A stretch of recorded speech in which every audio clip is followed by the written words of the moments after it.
بسم اللہ الرحمن الرحیم۔ سامرنے کی فضا اتنی صاف اور اتنی شفاف ہے کہ میں سانس روکے ہوئے بیٹھا ہوں۔ ترجمہ سنیے گا۔ الجو افرط فی الصفائے فلو جرا نفس علیہ لبان فی مسجدہ۔ اتنی شفاف فضا ہے سامرنے کے شہر کی کہ میں نے اپنی سانس روک لی ہے کہ اگر میں سانس لوں گا تو سانس کا دھبا کہیں فضا کے آئینے پہ نہ آ جائے۔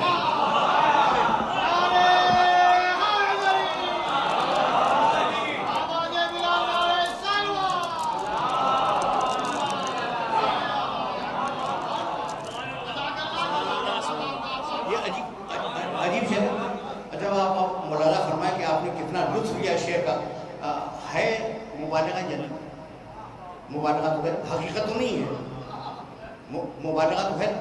اچھا، یہی سبب ہے کہ قرآن مجید نے کہا وما علمناہ الشعر وما ينبغي له ان هو الا ذکر وقرآن مبین۔ ہم نے اپنے محمد کو شعر کہنا نہیں سکھلایا، وما ينبغي له، اور یہ شعر کہنا اس کی شان کے مطابق بھی نہیں ہے۔ ان هو الا ذکر وقرآن مبین، میرا محمد جو بولے یا ذکر ہے یا قرآن ہے۔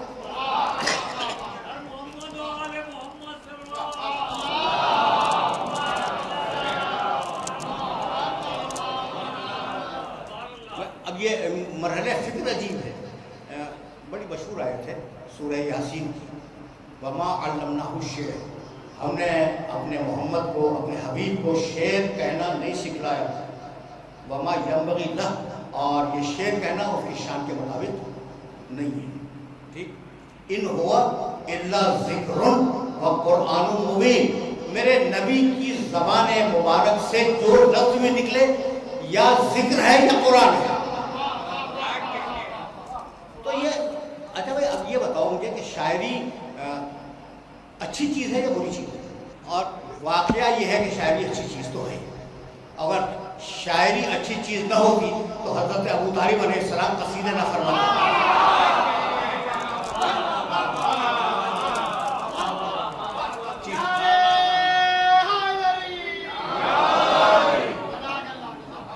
امیر المومنین کا دیوان اس وقت موجود نہ ہوتا، دیوان ہے تو ساری چیز تو اچھی ہے، اب یہ جب چیز اچھی ہے تو اپنے حبیب کو کیوں بچا لیا، اسے شعر کہنا کیوں نہیں سکھلایا؟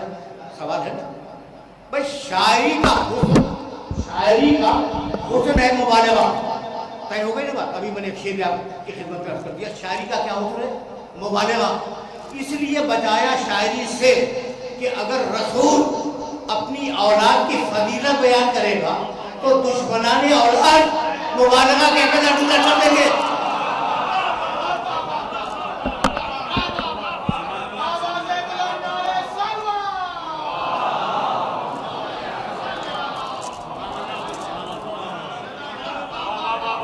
یہ جو منافقین ہے نا، کہیں گے بھائی شاعری کا تو حسن ہی مبالغہ ہے، رسول اپنی اولاد کی شان میں مبالغہ کر رہا ہے، اس لیے کہا وما علمناہ الشعر وما ینبغی لہ ان هو الا ذکر وقرآن مبین، میرا محمد جو بھی بولے یا ذکر ہے یا قرآن ہے۔ بھائی ہم جھوٹ بولیں، سچ بولیں، تقیہ کریں، توریہ کریں، تعریف کریں، غیر ضروری مذمت کرتے، سب کچھ کرتے ہیں نا، یہ ہمارے قول کی قسمیں ہیں، ایسا ہے یہ؟ بھائی جھوٹ بولتے ہیں قول ہے، سچ بولتے ہیں یہ بھی قول ہے، تقیہ کرتے ہیں یہ بھی قول ہے، توریہ کرتے ہیں یہ بھی قول ہے، طنز کرتے ہیں، مذاق اڑاتے ہیں یہ بھی قول ہے۔ تو ہمارے قول کی بڑی قسمیں ہیں، اور قول رسول کی کل 2 قسمیں ہیں، یا ذکر ہے یا قرآن ہے۔ تو اب اگر کہہ دے، توجہ رہے، کہہ دے کہ انا مدینۃ العلم وہ علی بابھا، اگر اسے ذکر نہیں مانو گے تو قرآن ماننا پڑ جائے گا۔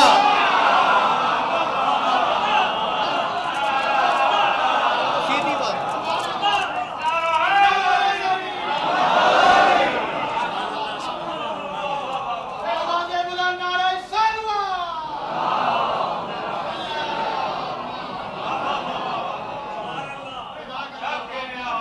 برادر محترم جناب اشرف عباس صاحب قبلہ کی یہ سالانہ محفل ہے، اور کسی مخصوص معصوم سے مربوط نہیں ہے، حسن اتفاق سے شہزادی کی تاریخ ولادت سے متصل ہو گئی آ کر.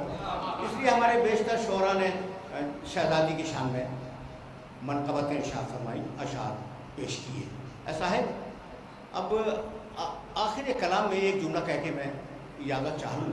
بھائی یہ دنیا کا سب سے پہلا رشتہ کیا ہے؟ بھائی سب سے پہلا رشتہ ہمارے باپ اور ہماری ماں کا تھا، آدم اور حوا کا. تو سب سے پہلا رشتہ ہے زوجیت کا رشتہ. باپ دادا تو بعد میں آتے ہیں. کہ آدم علیہ السلام خلق ہوئے، جناب حوا سلام اللہ علیہ وہ خلق ہوئی اور ان کی شادی ہو گئی پروردگار نے. اور آپ کو معلوم ہے کہ مہر میں درود تھی جو آپ کو پڑھنی چاہیے نہیں؟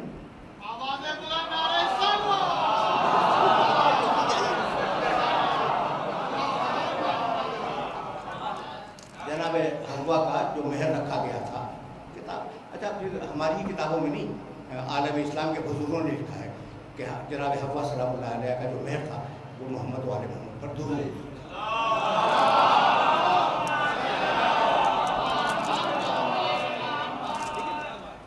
اچھا بھائی تو پہلا رشتہ آدم و حوا سے استوار ہوا اور وہ رشتہ تھا شوہر اور زوجہ کا رشتہ.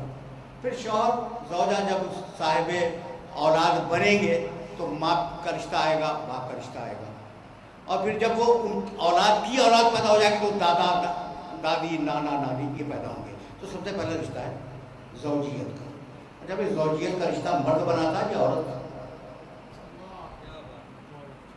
بہت توجہ رکھیے.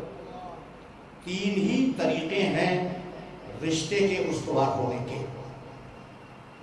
ایک زوجیت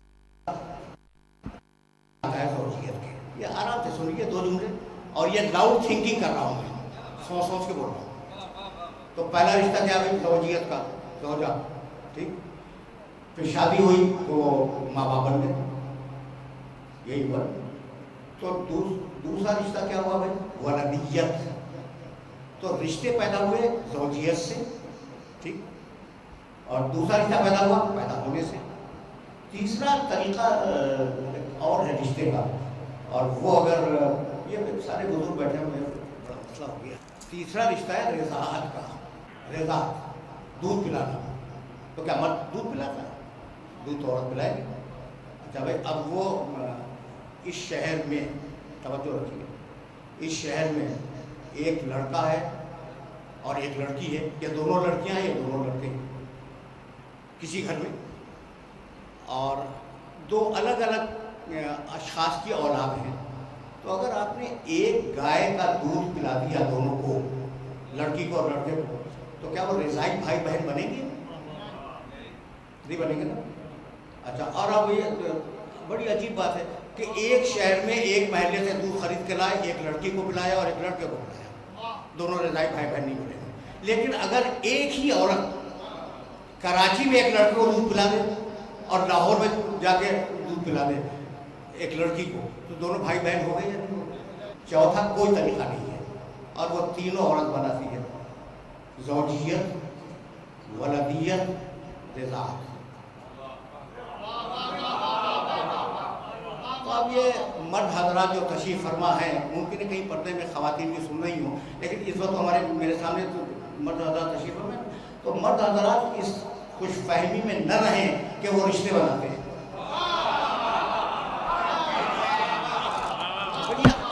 یہ آخری جملہ عرض کر رہا ہوں، مرد حضرات اس خوش فہمی میں نہ رہیں کہ وہ رشتے بناتے ہیں. رشتہ بناتی ہے فقط اور فقط عورت.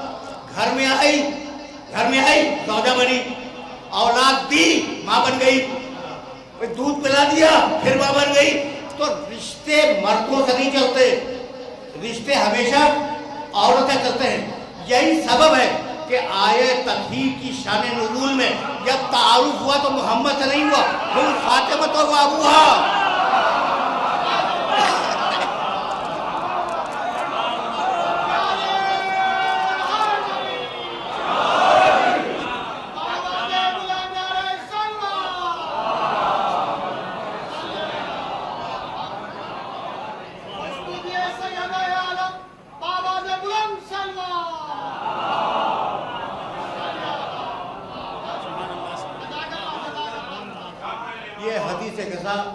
بیشتر محترم شعراء نے حدیث کے ساتھ نظم فرمائی، اس کی طرف اشارہ کیا، آیت تطہیر کی طرف اشارہ کیا، تو حدیث کے ساتھ شان نزول آیت تطہیر ہے، تو یہی تو ہے نا.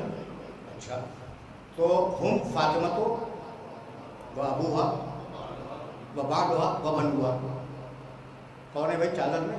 فاطمہ ہے، ابوہا اس کا باپ ہے، بعلہا اس کا شوہر ہے، بنوہا اس کے بہت سے لڑکے ہیں.